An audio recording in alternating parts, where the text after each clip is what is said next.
सीमा की माँ, जो यह सब देख रही थी, गोमती के पास गई और कहा, आपने मेरी बेटी की सबसे प्यारी चीज लौटाई।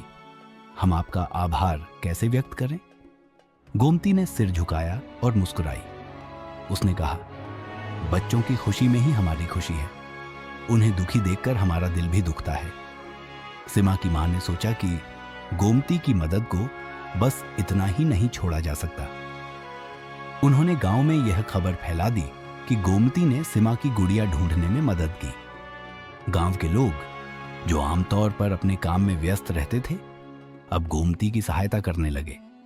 कुछ लोगों ने उसके लिए सब्जियों के थैले भेजे, कुछ ने उसके घर की मरम्मत में मदद की और कुछ ने बच्चों के लिए कपड़े और किताबें दी।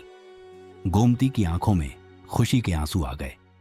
उसने कभी नहीं सोचा था कि उसकी इतनी छोटी सी मदद, केवल एक बच्ची की गुड़िया लौटाने की कोशिश, उसके लिए और उसके परिवार के लिए इतनी बड़ी खुशी और सहयोग ला सकती है। उसने समझा कि सच्चा आभार और खुशी दूसरों की मदद करने में ही छिपा होता है। सीमा अब खुश थी। उसने गोमती की ओर देखा और कहा, मैं अपनी रानी से भी ज्यादा खुश हूं कि आपने मेरी मदद की। उसकी मासूम मुस्कान गोमती के दिल को छू गई और उसने महसूस किया कि गरीबी कभी भी इंसान को दूसरों की मदद करने से रोक नहीं सकती। समय बीतता गया। सीमा बड़ी हुई, लेकिन उसने कभी नहीं भूल पाया कि कैसे एक गरीब सब्जी बेचने वाली औरत ने उसकी छोटी सी खुशी लौटाई। गोमती की कहानी अब गांव में हर बच्चे और बड़े के लिए प्रेरणा बन गई। ये कहानी यह सिखाती थी कि सहानुभूति, मदद और आभार की भावना अमूल्य होती है। एक खोई हुई गुड़िया ने न केवल सीमा की मुस्कान लौटाई, बल्कि गांव में यह संदेश भी फैलाया कि जीवन में सबसे महत्वपूर्ण चीजें अब पैसों या वस्तुओं में नहीं, बल्कि दूसरों की मदद करने और खुशी बांटने की क्षमता में होती हैं।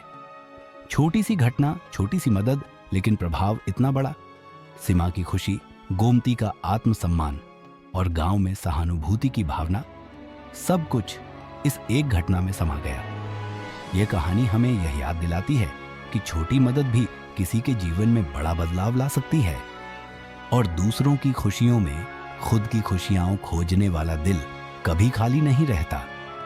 और इस तरह एक छोटी सी गुड़िया ने गांव में प्यार, आभार और सहानुभूति की जड़ी बूटियों की तरह सबके दिलों में अपनी खुशबू फैला दी।